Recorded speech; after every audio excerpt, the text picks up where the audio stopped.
Shalom, bien-aimés dans le Seigneur, très chers frères et sœurs en Christ, nous vous saluons dans les précieux noms de notre Seigneur Jésus-Christ et nous vous disons de tout cœur merci, vous qui êtes connectés à ces programmes et que nous puissions ensemble passer des moments merveilleux dans la présence du Seigneur. Voilà, avant toute chose, comme nous en avons toujours l'habitude de le faire, nous allons prier le Seigneur, recommander ces instants entre ses saintes mains, solliciter sa présence dans nos vies, en tout lieu où l'on est connecté à ces programmes, et aussi solliciter la présence de ses saints anges et l'assistance du Saint-Esprit du début jusqu'à la fin de notre programme de ce jour. Prions tous ensemble au nom puissant de Jésus. Nous voulons te dire merci et nous bénissons ton Seigneur Yahweh. Pour ce moment, tu as permis que nous puissions encore nous retrouver, moi ainsi que mes bien-aimés. Nous, Seigneur, notre Père, nous exprimons toute notre gratitude envers toi, Père, de nous avoir gardés quand nous nous sommes séparés hier. Après notre programme, oh Dieu, tu étais avec chacun de nous. Pour les uns, la nuit, pour les autres, la journée, Seigneur, notre Père, tu as marché avec nous, Seigneur. Tu n'as pas permis que le mal ne nous atteigne. Tu nous as épargnés de toutes les mauvaises choses que l'ennemi avait préparées contre nous. Et tu as fait que nous soyons comptés parmi les vivants jusqu'en ce moment-ci. Et que tu nous as aussi rapprochés de ta présence, de ton trône de la grâce. C'est une grâce que nous avons trouvée de ta part. Voilà pourquoi nous te disons de tout cœur merci.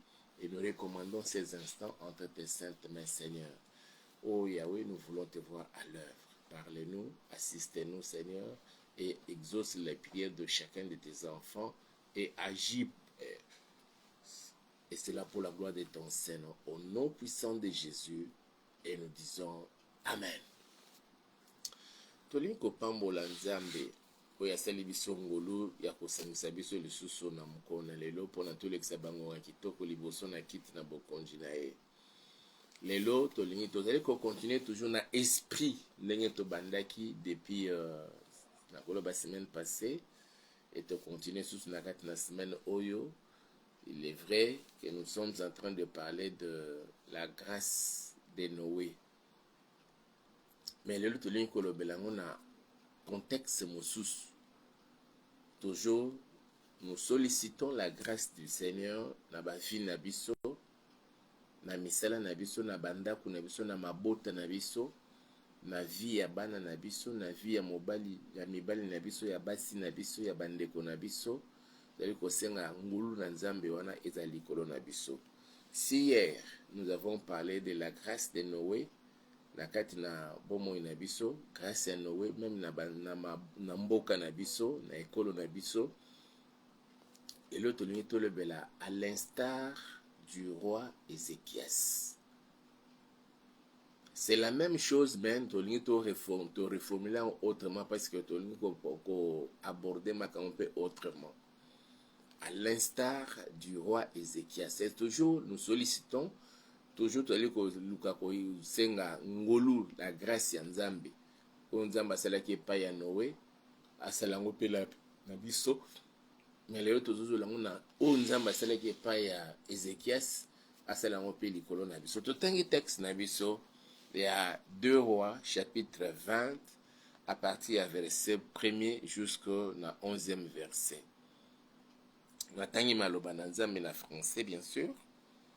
Dans le Bible, en ce temps-là, Ézéchias fut malade à la mort. Le prophète Ésaïe, fils d'Amoth, vint auprès de lui et lui dit, ainsi parle l'Éternel. Donne tes ordres à ta maison, car tu vas mourir et tu ne vivras plus. Ézéchias tourna son visage contre les murs et fit cette prière à l'Éternel. Ô Éternel, souviens-toi que j'ai marché devant ta face avec fidélité et intégrité de cœur, et que j'ai fait ce qui est bien à tes yeux. Et Ézéchias répandit d'abondantes larmes. Ésaïe, qui était sorti, n'était pas encore dans la cour du milieu, lorsque la parole de l'Éternel lui fut adressée en ces termes. retourne et dit à Ézéchias, chef de mon peuple, ainsi parle l'Éternel, le Dieu de David, ton père. J'ai entendu ta prière, j'ai vu tes larmes. Voici, je te guérirai le 3e jour. Tu monteras à la maison de l'Éternel. J'ajouterai à tes jours 15 années. Je te délivrerai, toi et cette ville, de la main du roi d'Assyrée. Je protégerai cette ville à cause de moi et à cause de David, mon serviteur. Ésaïe dit, prenez une masse de figues. On la prit et on l'appliqua sur l'ulcère. Je m'excuse, et Ésaïe guérit. Ézéchias avait dit à Ésaïe, à quel signe connaîtrai-je que l'Éternel me guérira et que je monterai le 3e jour à la maison de l'Éternel? Et Ésaïe dit, voici de la part de l'Éternel les signes auxquels tu connaîtras que l'Éternel accomplira la parole qu'il a prononcée. L'ombre avancera-t-elle de 10 degrés ou reculera-t-elle de 10 degrés? Ézéchias répondit, c'est peu de choses que l'ombre avance de 10 degrés, mais plutôt qu'elle recule de 10 degrés. Alors Ésaïe, le prophète, invoqua l'Éternel qui fit reculer l'ombre de 10 degrés sur les degrés d'Akaz où elle était descendue. Que Dieu bénisse cette parole. Je vais parler pendant quelques minutes. Il y a beaucoup de choses qu'on pouvait bien aborder, mais parce que Zolingato, Zakata Mingite, au moins une trentaine de minutes, et puis to bonde l'inzambi. Les quelques fois, c'est moi qui prie, mais aujourd'hui, au bonde la yomoko.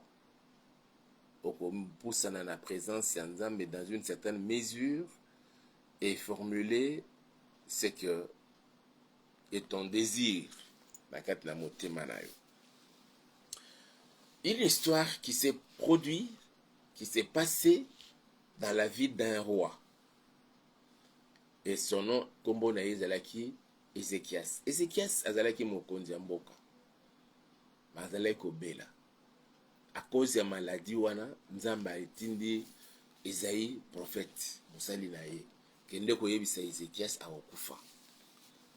Abongisa makambo na kati na ndako na ye, acha ordre, comme ça soki akufi, sima na ye désordre ezala te. Esaïe aketi asengi audience, balekisi ye, bakutanisi ye na roi. Nalingi naloba likambo ya protocole ya bakonzi. Mutu mususu akoki koya mpona kutana na mokonzi. Je ne parle pas seulement de président. Des fois même ba DG kaka oyo mpona kutana na ye comme un problème. Bato mususu bayaka mpona kaka koluka mbongo te. Mais il vient avec une mission spéciale ya Nzambe. So ozali protocole quelque part, facilitaka bato mususu kokutana na mokonzi na yo parce que on yebi te nini bango bazali koya nango, surtout mission koute pa na Nzambe. Alors, permettre prophète Esaïe akekutana na mokonzi. Akutana na mokonzi. Ayebisi roi Ézéchias, voilà on Nzambe atindinga na loba na yo. Bongisa makambo surtout ozokufa. Contrairement à Noé, c'est Dieu qui a décidé, décidé qu'il bon ma bateau, mais abikisi Noé. Abikisi Noé, yoko kufate. Awa sikoyo Nzamba kani ko boma bateau te, mais nzokande azoyebisa nde Ézéchias, ndenge ozobela wana okokufa, okobika te. Nzambe mutalobi, mon frère, ma soeur. Nous avons le droit de refuser cela. Ne prière na yo nanga ya mukoro na lelo ya butwa lelo ya koboya nyonso ya mabe ata soki utie pa Nzambe ata soki Nzambe mutalobi oyebisa Nzambe nzambe naza mwana na yo. Soki osala no eloko moko ya malonga te mpo na nzambe, ata mpo na mosala oyo Yesu asalaki likolo na ekulusu, esika ndimaki azwa esika ya yo na nga, nzambe wana kanisa asala. Tu dois refuser la mort, tu dois refuser la maladie, tu dois refuser la stérilité, tu dois refuser okoboya nyonso to wana, ezala kufa, ezala malade, ezala accident, ezala pauvreté, ezala kozanga kobota, ezala kozanga kobala, okoyebisa nzambe nyonso wana na yebi na ngeza me na boyango. Parce que nandimela nzambe oyo aza na makoki ya kobikisa apesanga misu ya sika, alongola douleur nyonso nazali koyoka na libele na maso nazoyoka wana, nzambe alongola yango. Le Seigneur est capable de le faire. Il faut yebisa yango. Je pars un peu vite. Alors, Ézéchias pona a touché motema ya nzambe. Ayebisi nzambe. Ô Éternel, la verset 3. Souviens-toi que j'ai marché devant ta face avec fidélité et intégrité de cœur. Otambolaka ndenge nini liboso ya nzambe. Ba prière na biso mosusu nzambe ayokaka ngo kana mawa na ye. Mais nous n'arrivons pas à remplir les conditions nyonso to pour que finalement nzambe a exaucé biso. Awa Ezekias oyo esalaki ke azala exaucé, c'est parce que atambolaki liboso ya nzambe na kati na kobanga nzambe, atambolaki liboso ya nzambe na kati na intégrité liboso ya nzambe. Et nzambe alingi nga na yo tozala bato eli kotama na temps, surtout na temps oyo tokomi, que nous soyons intègres, tozala fidèle epai ya nzambe. Eloko moko te ya satana, eloko moko te ya mokili ese retrouver na kati na biso, na kati na yo nanga, pour que nzambe se manifeste. Alors soki wana te alobi nasala mpe malamu na misu na yo nzambe, bolamu nyonso kosalaka na misu ya nzambe, osunga musala na ye, osunga basali na nzambe, nyonso ozali kosala wana mpo na nzambe, yeba ke bolamu wana yokende pamba te, nzambe akokanisela yo yango. Yango nde ezala sikoyo argument na biso ya kotalisa yango epa nzambe ke naboyi situation ya mabe ezokomelanga, naboyi kozanga kobala, naboyi kozanga kobota, naboyi kozanga mbongo, naboyi kozanga mosala, mpe nazoboya maladi oyo eza na kati na nzo, meme ata na momo nazoloba douleur makasi ezotungisa yo, me yebisa nzambe naboyi yango, naza mwana na yo, Yesu akufaki likolo na ekulusu mpo na nga na bika. Ézéchias asalaki yango, nzambe ayoki ye. Awa ce n'était pas Dieu qui a décidé ya koloba ke yo kokufa te, bato mosusu bakufa ndenge asalaki epai ya Noé, mais c'est Ézéchias ayebisi nzambe ngai nakokufa te, kanisela nga. Nzambe a changé décision, nzambe a changé décision. Soki nzambe a changé décision na bonus décision ya bana satana, nzambe otika ngo continue ekokisama na bavi na biso. Sa propre décision oyo azwaki mpo na Ézéchias, ayoki kolela ya Ézéchias, Bible esolobaki nzambe a changé.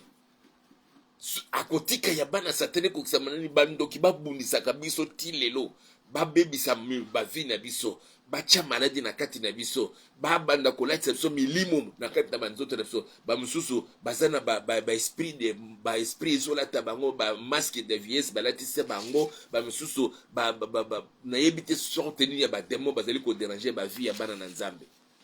Soki nzambe ayoki oyo ye moko azwi décision na losambo ya mokonzi alongoli yango, ebongo ya bana satana otikela biso yango mpo anini. Le Seigneur est capable na vie na yo nanga oyo nyonso tu bandoki bakani kosala alongola yango, me yo nanga ifo toboya yango. Ézéchias aboyi kokufa, alobi non, nga na kokufa te nzambe. C'est vrai na yoki ndenge olobi ke na mettre de l'ordre dans ma maison, je ne mourrai pas, na kufa te nzambe, kanisela nga. Nzambe ayoki ye. Ah, ça j'aime. Yoka ndenge Bible ezoloba na biso. À partir du verset 4, Esaïe qui était sorti n'était pas encore dans la cour du milieu lorsque la parole de l'Éternel lui fut adressée en ces termes. Retourne et dis à Ézéchias, chef de mon peuple, ainsi parle l'Éternel, le Dieu de David, ton père. J'ai entendu ta prière, j'ai vu tes larmes. Voici, je te guérirai. Nazotatola, nzambo ya yokaka losambo. Nzambo ya monaka maya miso ya motema na yo. Nzambe wana abikisa yo na maladi nyonso ezotungisa yo na kombo na Yesu Christ wa Nazareth. Il dit, j'ai entendu ta prière et j'ai vu tes larmes. Nzambe sekro, voici je te guérirai. Et le troisième jour, tu monteras à la maison de l'Éternel. Ah, c'est-à-dire que Nzamba azali kobik c'est Ézéchias. Parce que Ézéchias, il faut qu'il ne commise troisième jour. Tozo bonde la Nzamba, ozoyebisa Nzamba. Oyebi situation zali ko déranger yo. Peut-être malade, souffrance, douleur. Ozali ko na posa obota, ozali na posa obala, ozali na posa ozwa musala. Ozonyoko manakati na vino, ozana poso longo manakati na minyoko wana. Ozoyebisa Nzambe na boyi situation oyo, ngai na kokufa te, na continuer ko souffrir boye te, yoza na bomoi. Nzambe mimonisa na kati na bomoi nanga. Ça c'est la prière que chacun de nous va faire maintenant là. Lo sambu moko na moko na sala na tango oyo. Yebisa Nzambe, oyebi situation yali ko déranger yo. Moi je ne connais pas. Oyebi yango zoyebisa Nzambe situation zo déranger nga. Soki kozanga kobota, soki kozanga musala, soki kozanga misolo, soki kozanga maele ya bana na classe. Ozoyebisa Nzambe na boyi yango. Ata soki eute pa na yo, eute pa bandoki, eute pa bana satana, ba demonde bazali à la base ya situation oyo, quel que soit nyonso ba kosala Nzambe na boyi yango. O esprit de mort ezolandanga, esprit ya femme de nuit to ya mari de nuit ozali ko déranger vie nanga, ezokimisa ba opportunité ya mabala, ezokimisa basi liboso na ngai, soki pe na zui zemi ezosopana à cause de l'esprit wana, l'esprit de mari de nuit, de femme de nuit, Nzamba sala na kokamwa ayoka losambo na yo na pokwa na lelo, na mukolo na lelo. Ozebisa Nzambe, je refuse, je ne vais pas mourir na kokufa te. Ata soki yo utaki epai na Nzambe na okufa te, na kosilisa 2024 na kota 2025 tina komona na misu na nga bona mona makabo na yo mapamboli na Nzambe ndenge ezokokisama na bomoi na nga, babilaka na ezokokisama na kati na bomoi na nga, maloba na yo ezokokisama na kati na bomoi na nga. Que cela soit la prière de chacun de nous maintenant là. Okangi misu na yo siko ozwami tozobondela Nzambe, ozoyebisa Nzambe monanga Nzambe ndenge omonaki Ézéchias, omonaki ke Ézéchias azobela nesika kutu Nzambe akibikisa ye mbala moko atindeli ye mosali na ye kende koyebisa ye a mettre de l'ordre dans sa vie parce qu'azokufa mpona ntango Nzambe amoni situation alobi te ifa kufa. Mais Ézéchias kufa elongwaki parce que Ézéchias asambelaki abondelaki sambela na mokolo na lelo oyo nyonso ezoluki emema akufa, emema pasi na motema na yo, mawa na kati na libota na yo, poske yo yoka pasi na kati na motema, ezala maladi, ezala situation nini, yebisa Nzambe naza mwana na yo, naza mosali na yo ya mwasi to ya mobali, naza mwana na yo, kanisa mosala oyo Yesu Kristo asalaki likolo na ekulusu, nga na kokufa te, na kokufa pauvre te, na kokufa célibataire te, na kokufa sa mwana to stérile te. Nzambe na moni o changer situation ya vie nanga, même matin osoki maladi nini na moment na nga na zoloba wana na toza na présence ya Nzambe, yo douleur makasi ezala ya mbaso, douleur makasi zo déranger yo, bamsusu kutu mbaso kaka pamba te, mbaso na nzoko lokolo eza ya kovimba, yebisa Nzambe nga na kokufa boye te.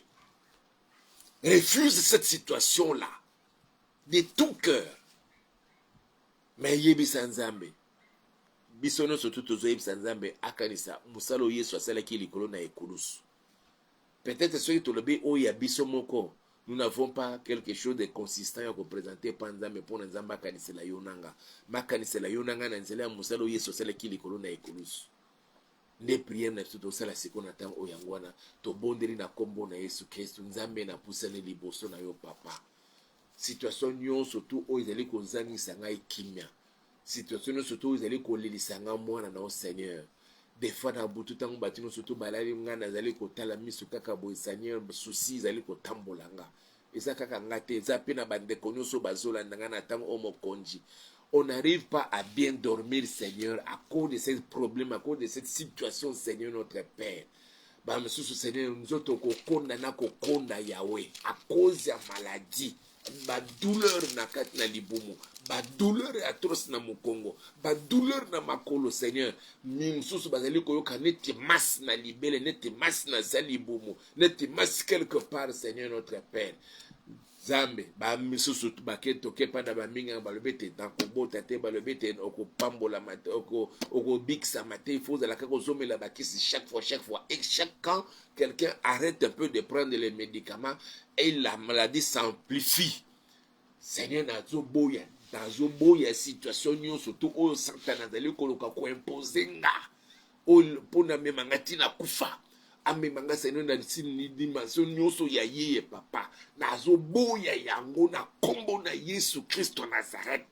Nzambe na kokufa boye te, na kokufa pauvre te, na kokufa célibataire te, na kokufa stérile te, na kotika mukilio te kisanke na tika bamprinte na belilio nzambe na ngai, nzambe ya Ezekias kita papa omimoni sama yawe.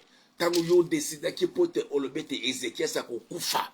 Ezekias abeli laki yo nzambe obongo laki olongo laki kufa pese bomoy obakisi na bas 15 années de plus.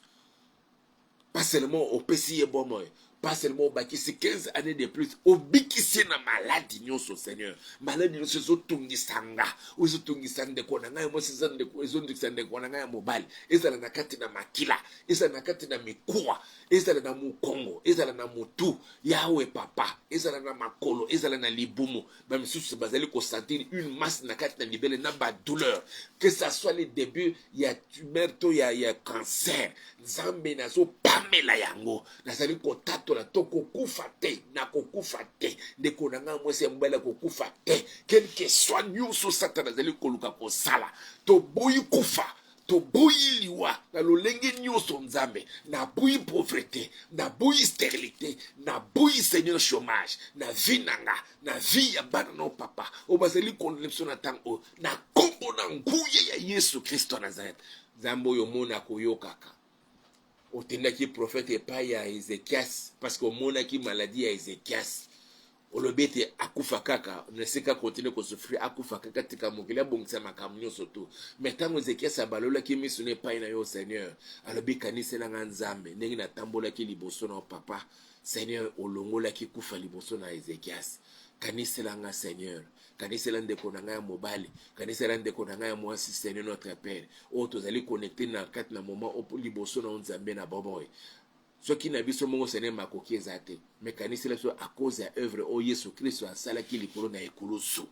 Esika Yesu andimaki kozwa esika nanga, andimaki kozwa esika ndeko nanga ya mwasi, andimaki kozwa esika ndeko nanga ya mobali papa, amemaki mikumba na biso Yahweh. Tumbo zeli kopesa biso kimi kitaki likolo na ye. Kanise la biso Seigneur ne fût-ce que à cause ya œuvre accomplie par notre Seigneur Jésus-Christ de là sur la croix à Golgotha. Yahweh olongo la maladie, olongo la souffrance, olongo la stérilité, olongo la chômage. Nyon surtout ba imposa ki biso pa bana satane, pa na milimo mabe. Yahweh kita papa okango la moko na biso Yahweh. Na kombo na nguye ya Yesu Kristo Nazareth. Maske nyon surtout balatisa biso balatisa bandeko nanga. Yahweh elongwa na pasoli yango. Na kombo na Yesu Kristo Nazareth. Ba esprit nyon surtout ezala ba esprit incube, esprit succube. Ya femme to mari de nuit. Oezeli ko bengana kolongo na ba opportunité ya mabala pana ba mosusu. Nzambe pa na mosusu ba bali mais na kati ndako na libala. Ba esprit ezeli ko empêcher et que bana baya. Nzambe na bikamo na tatoli monstantu na lola. Kokangola maya muko na moko na bisol na kombo nkombo na nguya ya Yesu Kristo Nazareth. Douleur nyonso tu ya bana o Satana atie na nzoto na bana na yo, ezala na mokongo, ezala na mino, ezala na kati na nzoto mobimba papa, na pameli yango na kombo na Yesu, na kokufa te, ngai na kokufa te. Nzambe kanisela nga mokonzi, kanisela moko na moko na biso yawe. Seigneur, sembola loboko na yo na tangu ya Ezekias papa, oyokaki losambo na ye ndenge Bible ezoloba na ngai te. Oyoki losambo na ye, oyebisi Ezekias tango tindi Esaïe azonga lisusu epana Ezekias, oyebisi Ezekias, j'ai entendu ta prière, j'ai vu tes larmes, voici je te guérirai. Nzambe okoki koloba yango mpe te na kati olobela ngai, okoki koloba yango te mpa na ndeko na ngai ya mwasi, okoki koloba yango te mpa na ndeko ya ngai mobali, ke oyoki losambo na nga, oyoki losambo ya ma sœur, oyoki losambo ya mon frère, oyoki losambo ya papa oyo ya mama oyo azali connecté na programme au Seigneur. Pas seulement oyoki losambo, omoni mpe na mai ya misu Seigneur, mai ya misu ya motema ya moko na moko na biso mokonzi. Nzambe sala. Pour Ézéchias, tu l'as guéri. Guéris ma soeur, guéris mon frère. Délivre-nous, Seigneur, de tous ces esprits qui nous empêchaient, Seigneur, de vivre le bonheur sur la terre. Na tatoli yango na kombo na nguya ya Yesu Kristo Nazareth. Oyokaki, Seigneur, Ézéchias, lelo pe ozoyoka ngai Hippolyte, ozoyoka ndeko na ngai, oyo azali kolanda biso na tango oyo, bisika nyonso bazali connecté na programme au Seigneur. Yahweh papa, merci parce que ozoyoka biso po ozosala ya minene. Na tatoli na kokufa te, ndeko na ngai ya mwasi ya mobali ya kokufa te, biso nyonso tokokufa te. Au nom puissant de Jésus, pas seulement tokokufa te, ozoya kolongola maladie nyonso tu po ozobakisela biso bambula lisusu ya ebele, mais dans le bonheur, dans la paix, dans la joie, dans la guérison, dans la délivrance. C'est ce que je décrète et je déclare cela dans la vie de ma soeur et de mon frère, dans ma vie à moi au Père. Au nom puissant de Jésus-Christ de Nazareth. Merci parce que vous avez posé la colère quand même, vous allez kosenga epai na yo nzambe. Kumama papa sanjo la maneto la manayo.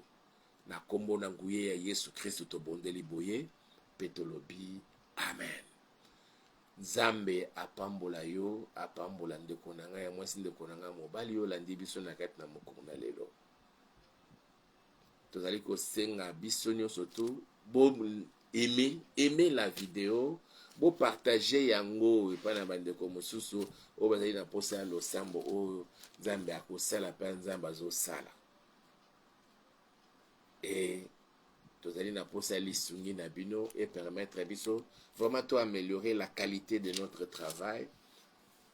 Ce que vous allez vraiment disposer à aider biso, numéro na biso ezali wana plus 243 89 86 85 435. Ils allaient aussi Orange Money au bengi biso pour na ko pesa biso ndeni okoki kosunga biso. Tozali koluka esika pour na kotia église. Oyebi koza na lopangu na yo moko et que oza na moins espace au permettre que to banda prière wana benga pe biso na même numéro tokoya toko apprécier et puis toko tebisa soki toko sala ndenge nini. Sinon nzamba batela biso tokutani lobby jeudi. Et lobby jeudi à l'instar des Ézéchias mais la dimension ya RDC. Nzamba pambola biso.